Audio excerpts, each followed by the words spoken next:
Hello and welcome to the Tough Girl Podcast, a 3-time award-winning show that aims to motivate and inspire you while increasing the amount of female role models in the media, especially in relation to adventure and physical challenges. I'm your host, Sarah Williams.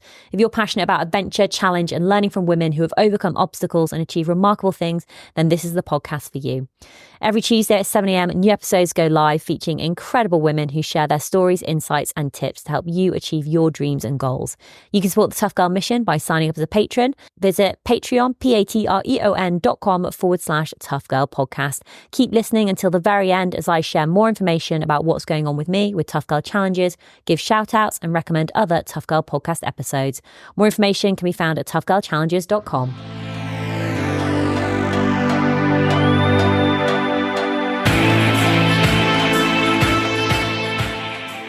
I'm Jen. I'm a writer, photographer, researcher, mum, dog owner and wife of Sim. And we tend to co-author books together. So we've written quite a lot of books now. I can't remember how many.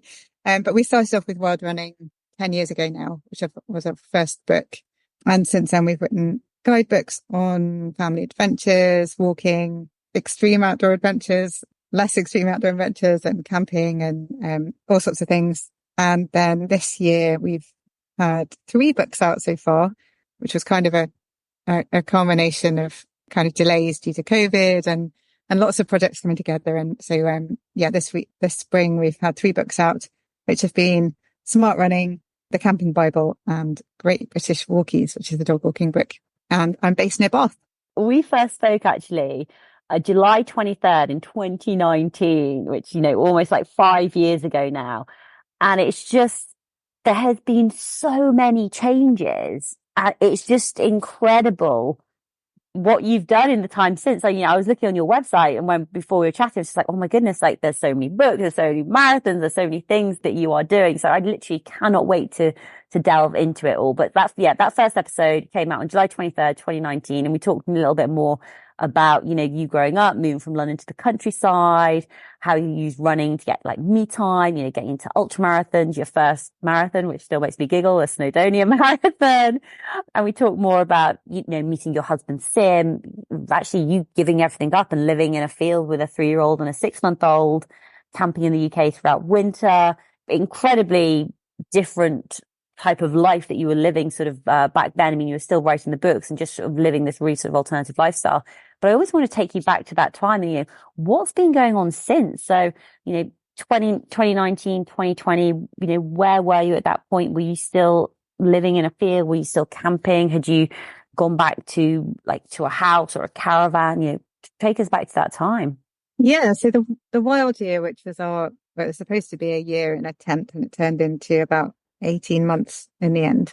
The reason we did that was after having our second child, actually, we were both working in different jobs, rarely seeing each other. Sim was away a lot with work, so kind of missing the kids growing up.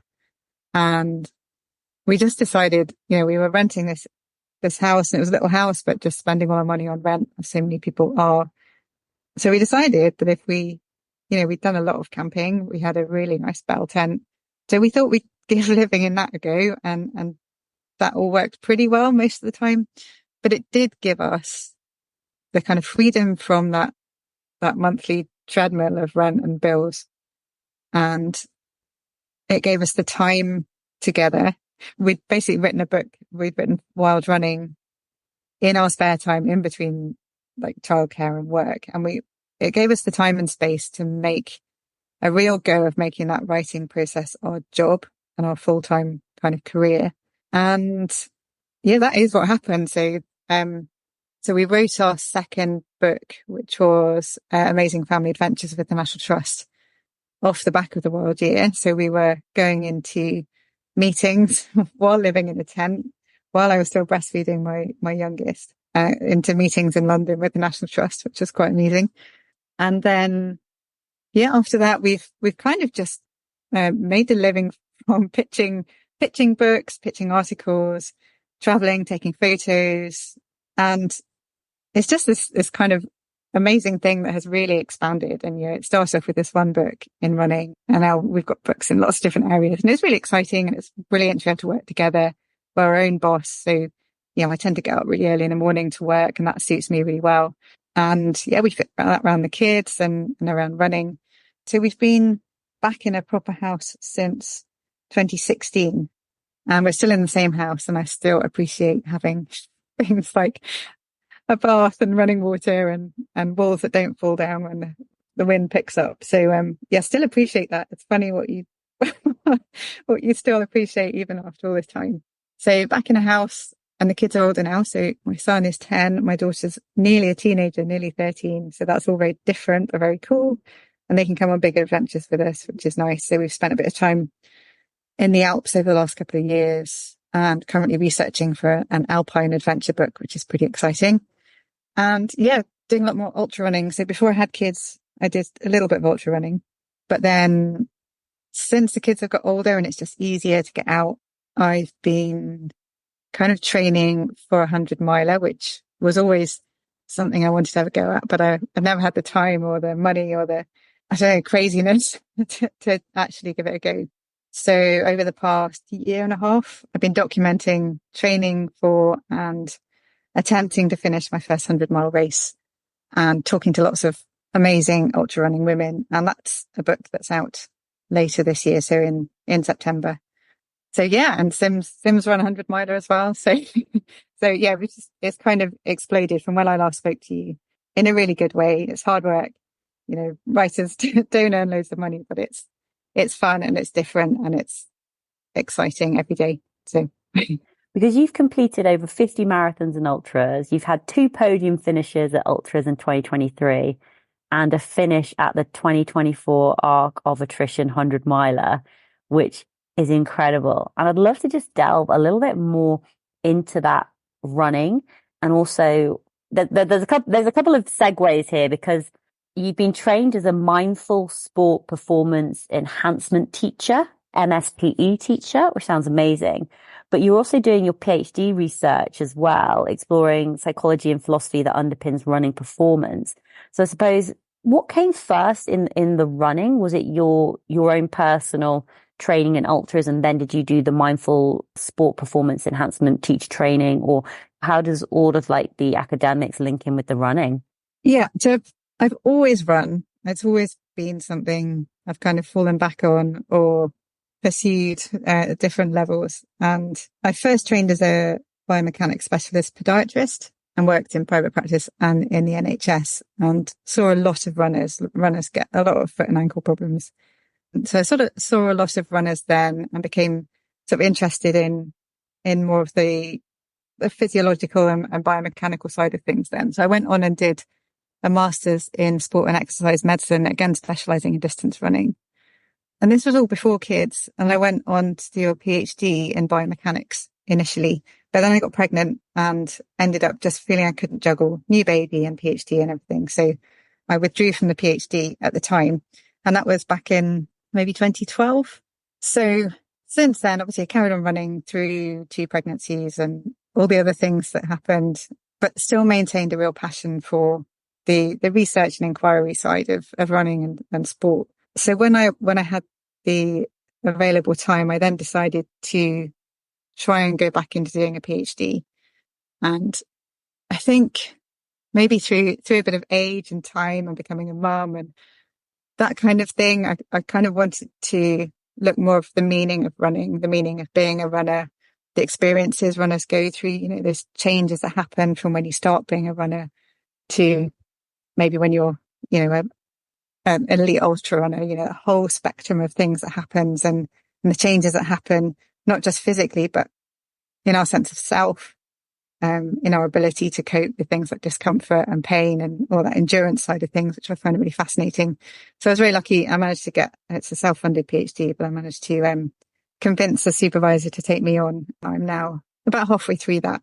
And I'm looking at couch to 5K runners and also at experienced ultra runners, and just, it's really interesting seeing the differences in coping strategies and that kind of thing, and how they talk about their experiences, and not just about running, but about things like running through, scary places with with gangs of lads hanging around, and how that affects our experiences as runners, especially as women, and how our experiences differ from, maybe a guy running through a place that he wouldn't think twice about doing. For a woman, that might be an entirely different experience. So there's differences in subjective experiences in running. And I found that really fascinating, and hoping to complete this one within the next couple of years.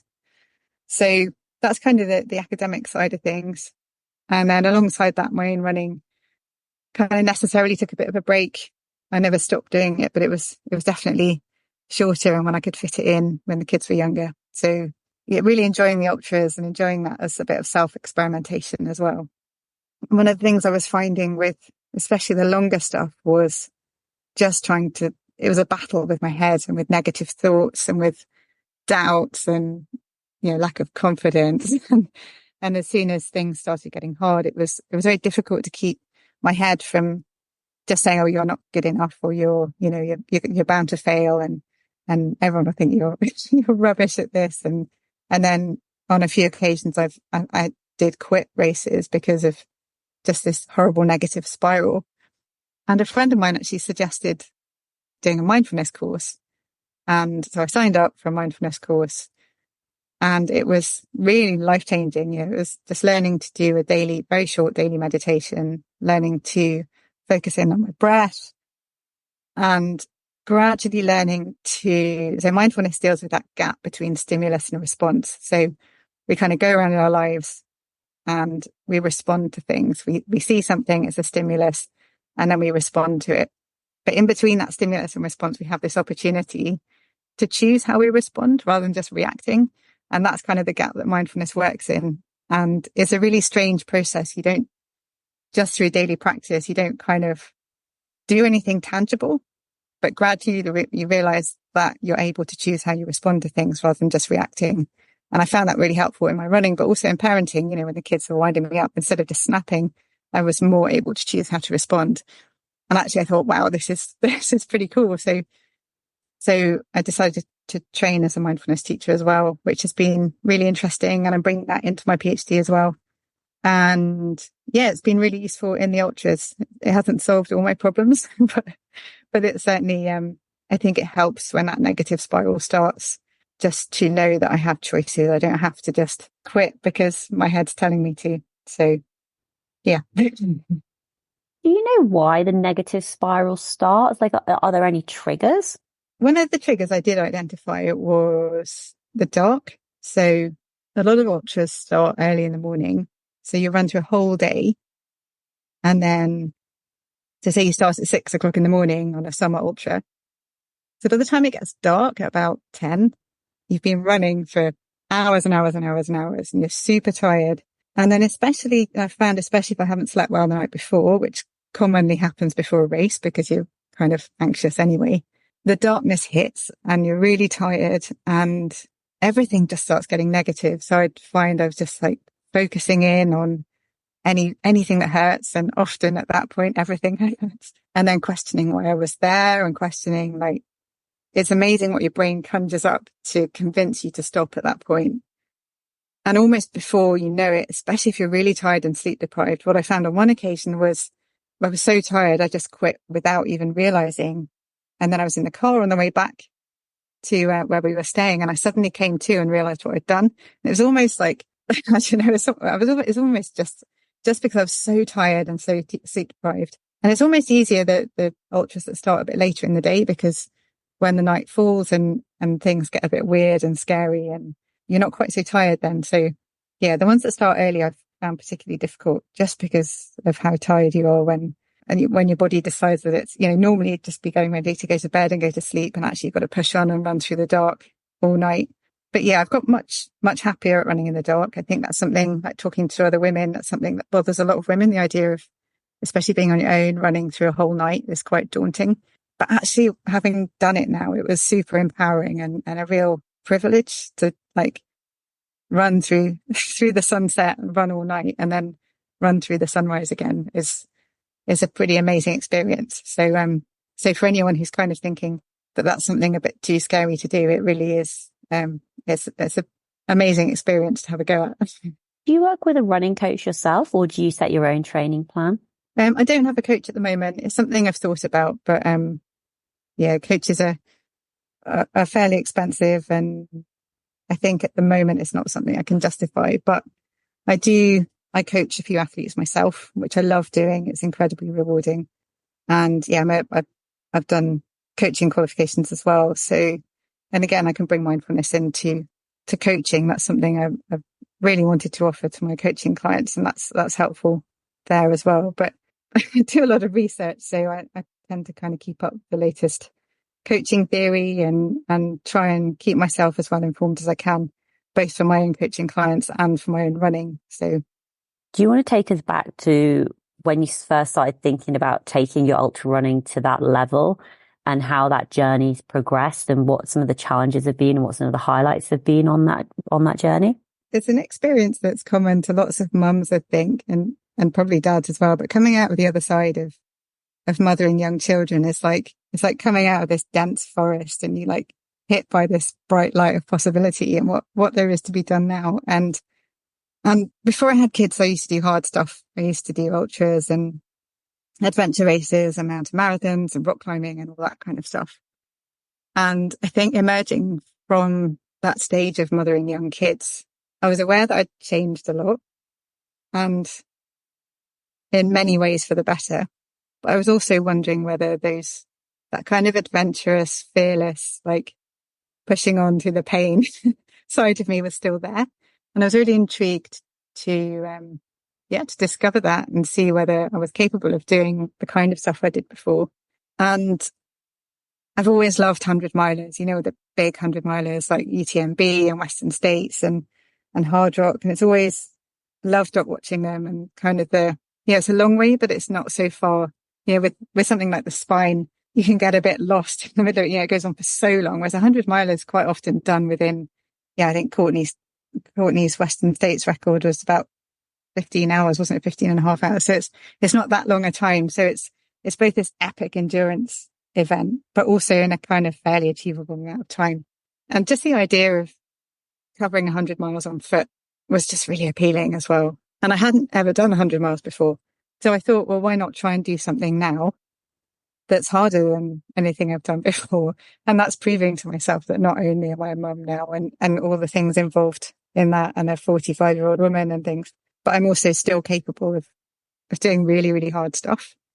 And that was kind of what I wanted to document in the book, was that process of rediscovery, of relearning, but also of learning new things and learning. When I was in my 20s, I think I could just force my body to do stuff. I didn't have to be nice to it. I could just push myself to my limits a lot.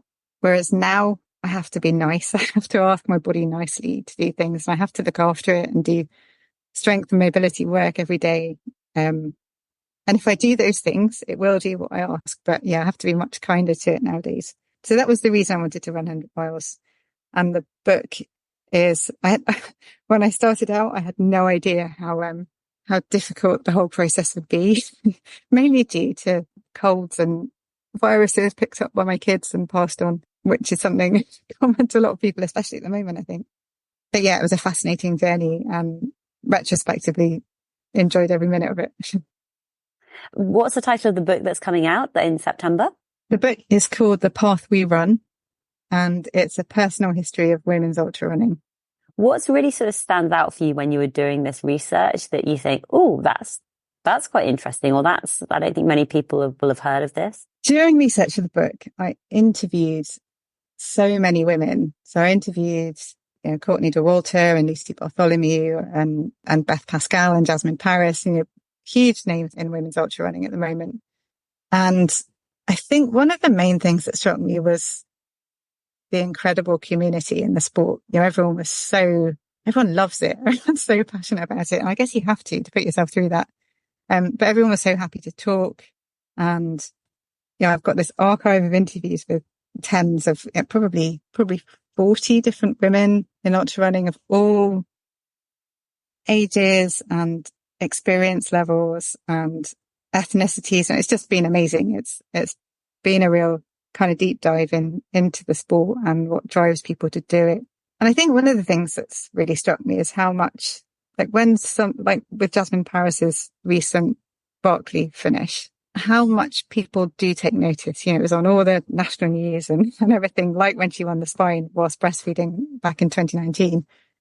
It kind of really captures the imagination. And I think this is a sport that has its origins, back in pedestrianism in the 19th century, in the 1870s.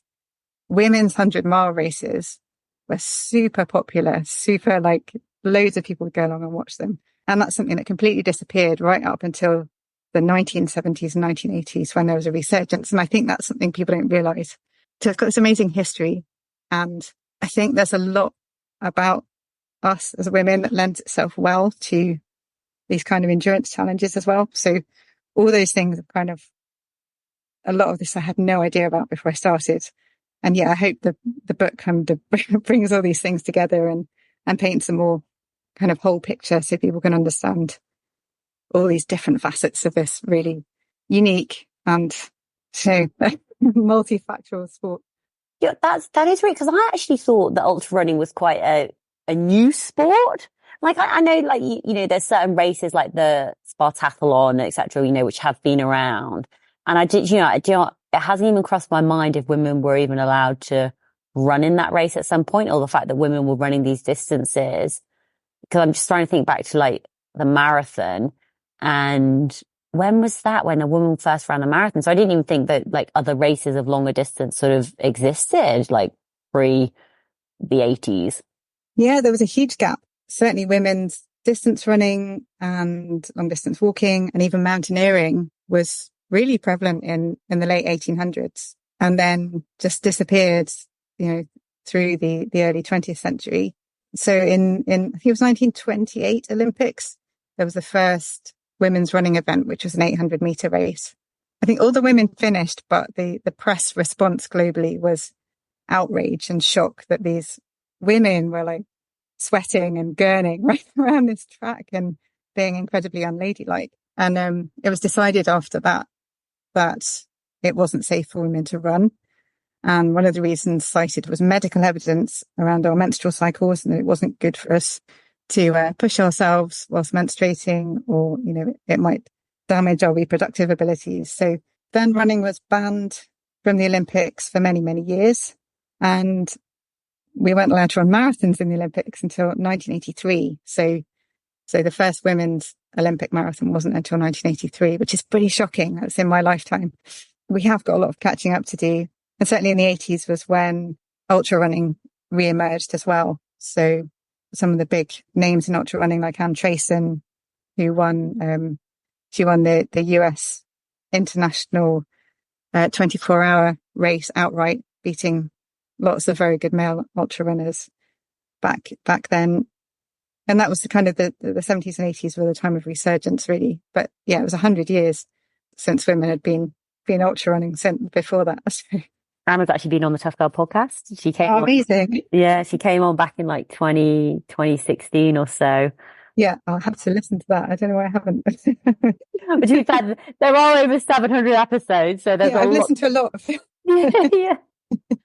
But one of the things I'd love for you to almost very different for all women. Every woman's circumstances are very, very different. But I'd love to know more about your perspective and how you made it work for you. And I think one of the things that you mentioned in the book is the longer the distance run, more women have sort of an edge over their male counterparts, male competitors. Yet the longer the distance, the less likely women are to start the race. And I suppose it's delving into that, like starting the race, making that commitment, because training, like how did you fit that into your life, being a mum, writing books, studying for your PhD? What were your tactics? What were your tips and tricks? What were you doing so that actually that you could do the training you needed to do to go after this goal? Yeah, I think this is probably one of the biggest barriers to ultra running, and for women in particular. And for me, it just wasn't something, you do see people on social media who are able to run ultra marathons very soon after having young children. But for me, it wasn't financially viable. Ultras are expensive to enter. Running's a cheap sport, but But once you need all the kit for ultras and the entry fees and everything, it is not cheap. So, yeah, for a lot of people with young children, setting up, we're setting up our own business. And again, that's not a point at which you can be throwing hundreds or thousands of pounds at ultra marathons. So I think for me early on, it wasn't a physical possibility. Post second child, it certainly took a long time to recover physically. I didn't feel my body was in a place where I wanted to put it through that kind of abuse. Ultra running is really not that good for us. And also, yeah, the time factor is very difficult, especially when you've got very young children. Even going out early in the morning, if I wasn't back before they woke up, it would be upsetting, and I'd have terrible mum guilt because I wasn't there when they woke up. And it is so difficult. And I think that's why, in order to do these longer ultras, I have had to wait. My son's 10 now, and it's gone by so quickly. But at the same time, I realized how long when I started this quest to run my 100 miles a couple of years ago now, but I really felt I couldn't. And as you say, everyone's situation is different, but I felt like I couldn't put the time in required for running guilt-free until that point, and all kids are different as well. And, some kids are quite happy being left, others aren't. And but also like support from others. So one big thing that's come across from a lot of, especially mums, is just support from parents and support from partners. So I've been, fortunate that we work together. So Sim is able to look after the kids while I'm out running, and I look after the kids while he's out running. So because we work as a partnership and because we're self-employed, we are able to be flexible with our time. And that's definitely a huge benefit. But yeah, so training for the 100 miler, I think I was probably doing a maximum of 60 to 70 miles a week. So it's quite a lot of time out and long runs of 5-6 hours sometimes. So it's a lot to ask of your partner or your parents or whoever has got the kids during that time. And there's also, there's still a lot of mum guilt involved, when they're ill or they're upset or anything like that. It does make it hard to get out. But yeah, it's also been kind of learning experience that if you really want to make something work, you can. Going back to Jasmine Paris again, she's got a full-time job, 2 kids, and she was getting up at 5 every morning to train before going to work, before the kids were up, to train for the Berkeley marathons. So if you want it enough, you can make time, I think. Yeah, oh no, like definitely. But I can't get up at 5 a.m. Like I don't even have kids. like I think this morning, like I didn't sleep very well. I think I went to bed like 10:30 and woke up at like 5:30, and then I was just like, oh well, I'm awake now.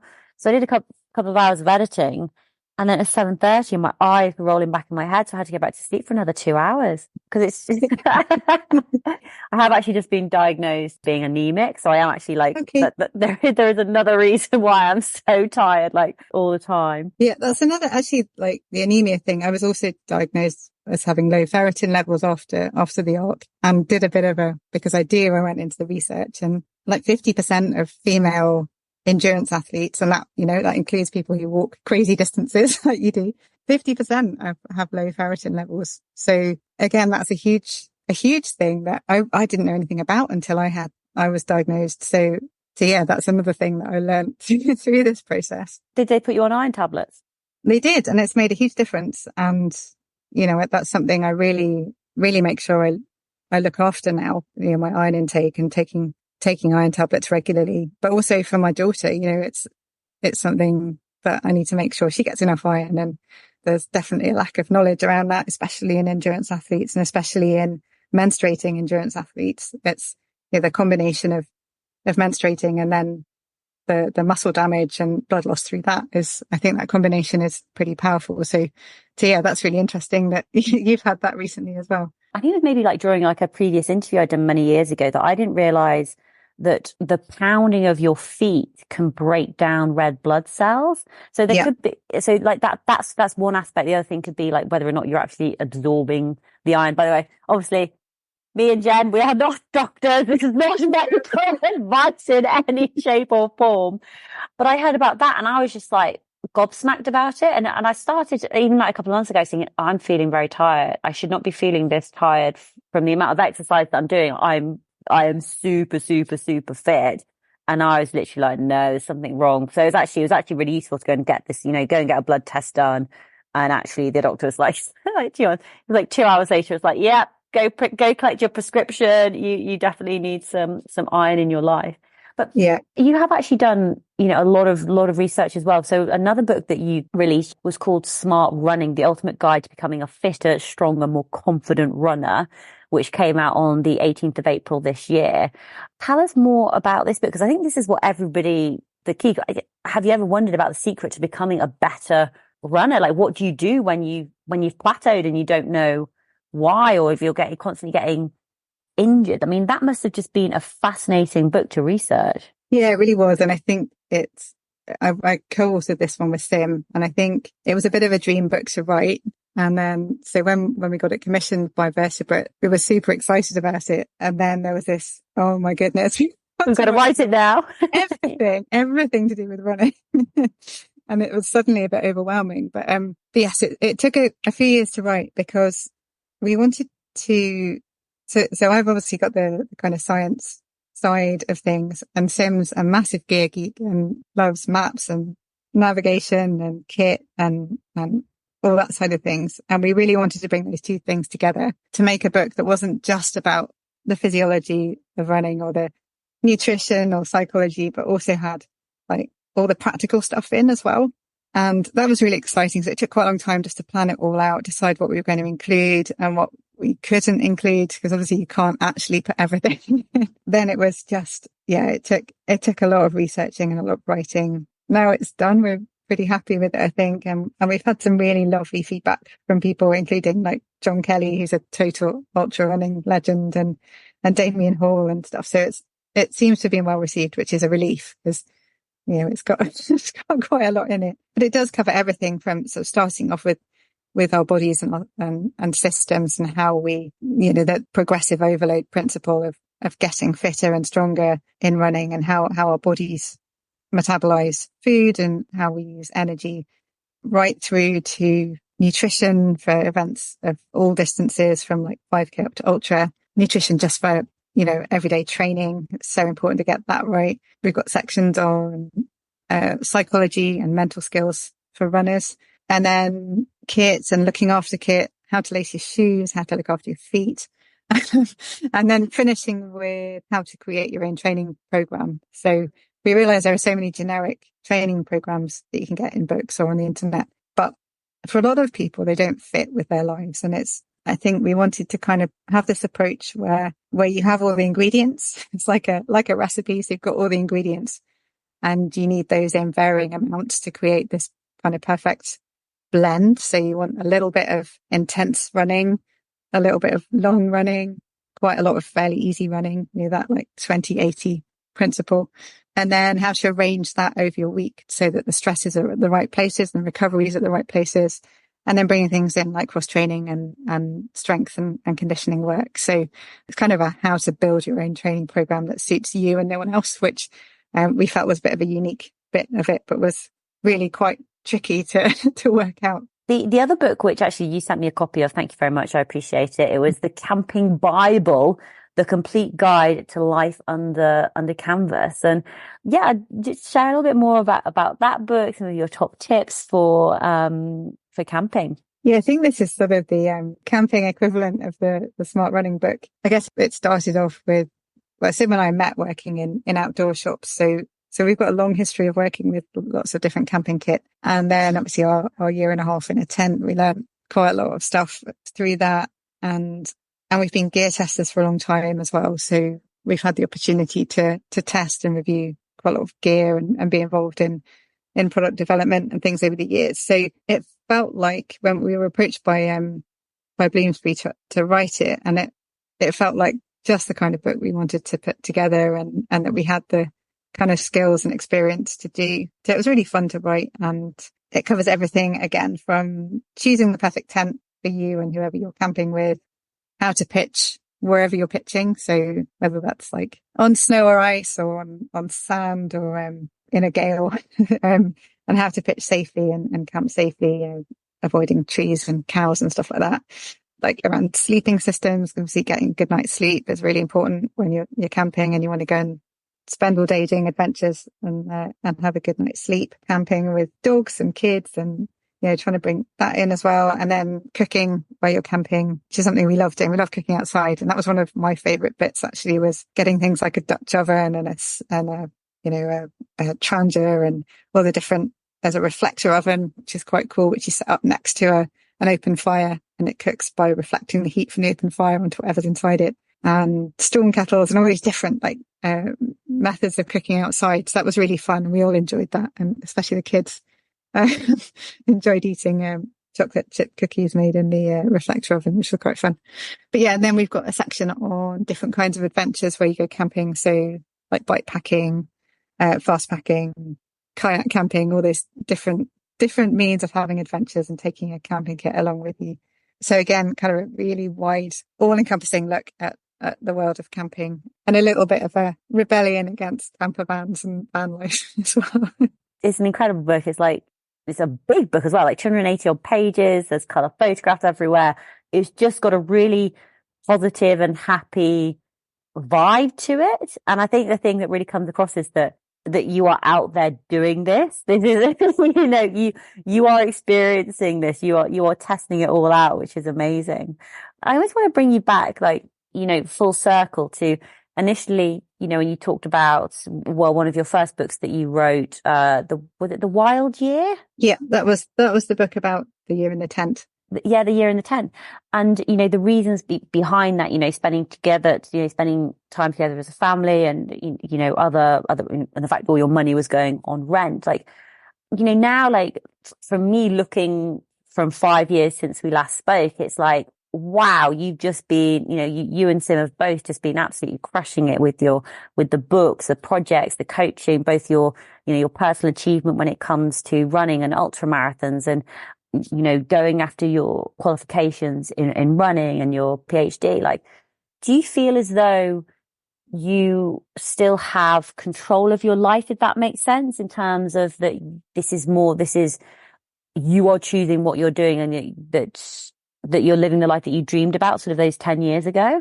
Is this what you expected it to be like? I'm not sure it's what I expected it to be like. I think it's probably better. I think we've been very lucky and lots of things have worked out. Just moving out of a house and into a tent was quite a big risk in many ways. But looking back 10 years ago now, it was worth every moment of the uncertainty and the tent blowing down and all those things and the questions that we had from people. And, when the book came out, it was very, very difficult in some ways because people were very judgmental. We had all kinds of accusations about how we shouldn't have been living in a tent with children and it was irresponsible. And, we lived in campsites for the vast majority of the year and then in a small private field with full agreement of the landlord. But people were accusing us of wild camping where we shouldn't have been and leaving litter and things. And these are people who had no idea. They hadn't read the book. They'd just read a headline in a newspaper. So the time around the Wild Year coming out was really very difficult. And, I had quite a long time of feeling like I was at the bottom of a well. And that was a bit of a shame because that wasn't supposed to be a lot of people were very positive and I've had so many messages saying that, it's really changed how people think about how they spend their time and who they spend their time with and the value of things, not necessarily things that money can buy, and going and doing crazy adventures just because if you're going to do it, you've got to do it now. There might not be another chance. So there were all those things, but it's obviously it's the difficult comments and the accusations of irresponsibility that really stuck. That was a bit difficult. But other than that, I think it's been a really, really positive thing. I've absolutely loved writing every single book. Writing a book's such a joyous process, from having that little inkling of an idea and then, the idea hangs around and then you think it through more and talk it through and then put together a proposal and pitch it to a publisher. And if you're lucky, they say yes. And then you go through the whole planning and researching and writing. And then at some point you have a book in your hand. It was the result of all this hard work and it's super rewarding. I love the process. And I think other than those comments with the 1 year, everything else has been really, really positive, and it's given us so much time to explore. The last 2 summers we spent for a total of 4 months over in the Alps, which has been incredible, exploring somewhere else, because we knew the UK really, really well after so much research and camping here. So yeah, it's been an amazing decade. And yeah, I think probably in a better place than I could have possibly hoped for now. It's hard work, and it's not a good way of getting rich, but it's really, really rewarding. And we do get to spend our days together doing cool stuff that we love, and writing about it.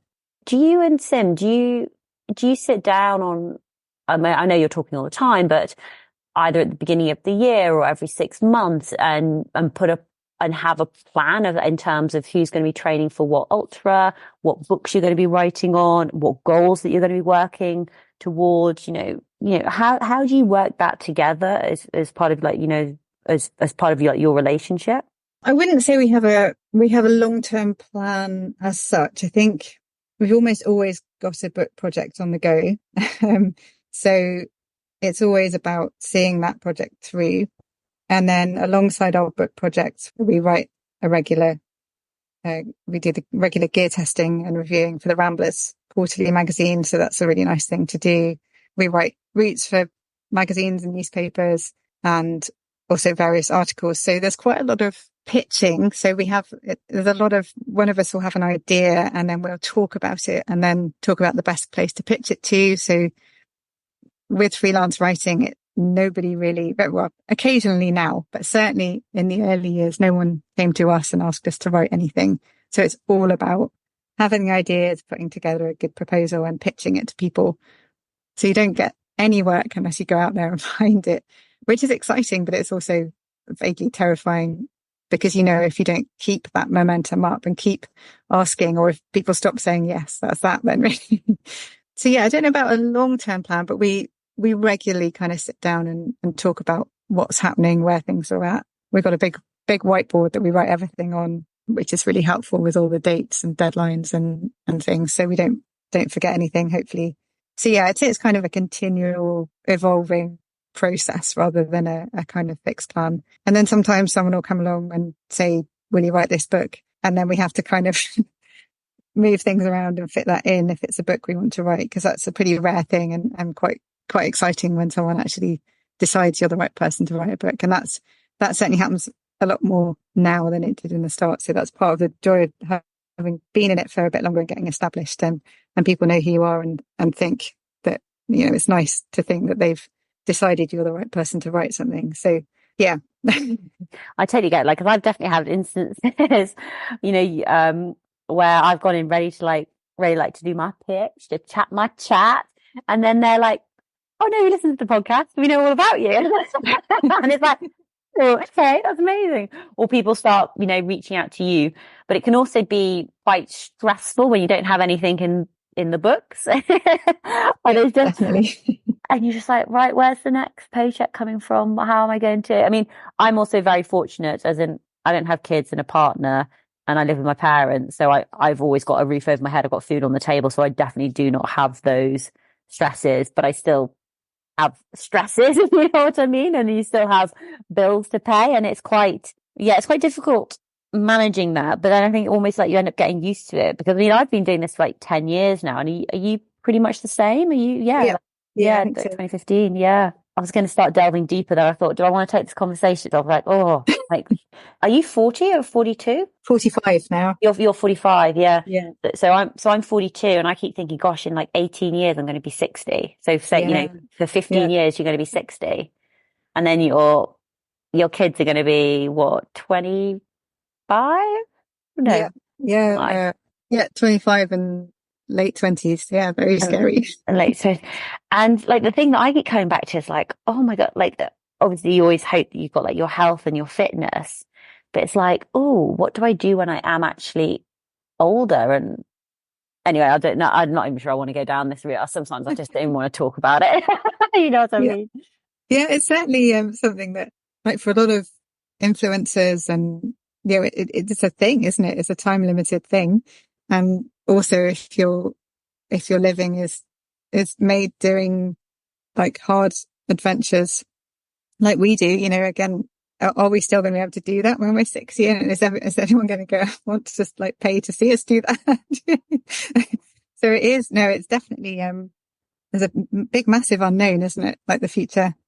Maybe so for now, because this is maybe sort of the first time, and I'm like obviously more of like an older, I hate that the word, the influencer word, but, you know, still being a millennial, but, you know, at the older end of as a millennial, it's suddenly like, oh, this is like the first time like this generation has gone through, like what does happen when you get into your 50s and 60s? Like, I don't know. It's gonna be really interesting to see. Who knows? Yes. Yeah. We'll be fine, Sarah. We'll be fine.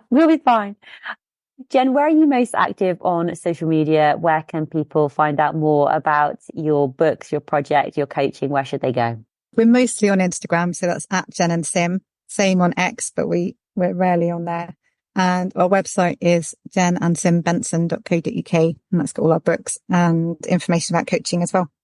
Perfect. I will put all of those links into the show notes so that people can find you and connect. And Jen, I would love for you to have the final words of wisdom, final words of advice for other women out there. And you can take this in whether it's running, taking on a new challenge, you know, living sort of a different lifestyle. What words of advice would you like to share that you've learned from the past sort of, you know, 5 or 6 years of being this, you know, this entrepreneur and creating this life for you and your family? What would you like to share? I think the biggest thing I've learned as someone who's like, I think I'm naturally quite anxious and I overthink. I think the biggest lesson I've learned and the biggest lesson I'd want to share with other women especially is that just because something feels scary, that's not a reason not to do it. And so often the things that have felt scary and the things I've gone, oh, I don't know if I should do that. And then I've done it and I've looked back and thought, thank goodness I was brave and I took the plunge and I did it, because you know, if it's something that you want to do. And I think often we go, oh, this feels too scary, I'm not going to do it. And we back off and we try and protect ourselves. And actually in those situations, sometimes the best thing to do is just go for it and, you know, feel the fear and do it anyway. Absolutely. Feel the fear and do it anyway. Jen, thank you so much for coming back on the Tough Girl Podcast Extra and sharing more about what you've been up to over the past sort of 5 years. Just incredible the work that you are doing in the running space. And I'm so excited for all of your future books and future challenges. Thank you, Sarah. It's so good to chat.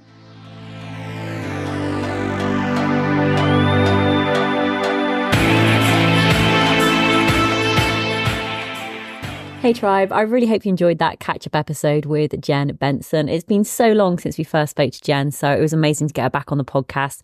Like you mentioned at the start, Jen first came on the Tough Girl podcast on the July 23rd, 2019 to share more about her story, you know, adventuring with her partner and 2 young children and living in a tent for 18 months. If you want to listen to more about that, then please do go back and listen to that first episode.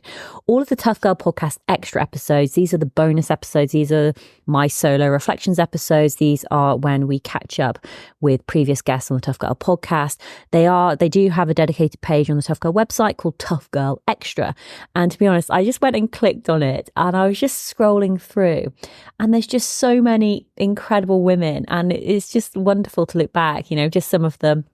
Anna Blackwell, kayaking the continent 4,000 kilometres from England to the Black Sea through 11 countries and 5 capital cities. Hannah Cox, how she got out of £20,000 worth of debt and saved £15,000 in a year to go on a 10-month, 18,000-mile journey from the UK to Bhutan. Jenny Tuff, running across 2 mountain ranges, the Atlas of Morocco and the Bolivian Andes. Jessica Dixie Mills through hiking Pacific Crest Trail and the Continental Divide Trail, thereby completing the Triple Crown of hiking. Anna McNuff has been on there, biking across Europe, cycling the Andes with Faye Shepherd and driving across Canada in a van. Beth French, Jane Robinson, Sarah Logan. So Sarah was diagnosed with an aggressive form of breast cancer, and this is her story of survival, courage and training for a triathlon while undergoing treatment. Sophie Radcliffe from Challenge Sophie. She came back on the 9th of February 2017. Sophie cycled from London to Paris in 24 hours, 9 times. She's a 2-time Ironman from Wales finisher, completed the 3 Peaks Cycle Challenge, run ultramarathons, climbed Mont Blanc and achieved a world first expedition with the Alpine Coast to Coast Challenge.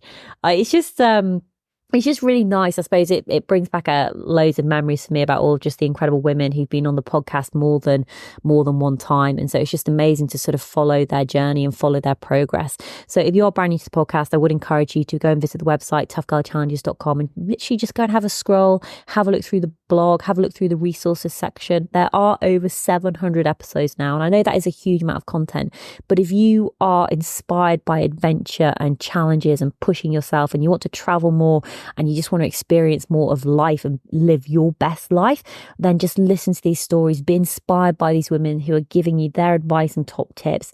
And I want you to apply it to your life. You know, what's the next challenge? What's the next adventure that you're going to go on? So please do go and just listen to the Tough Girl podcast. I mean, I know you're listening to it already, but listen to more of it. Listen to even more episodes. But I would also say I'd love for you to tell one friend about Tough Girl podcast. Share it with your friends. Share it on social media.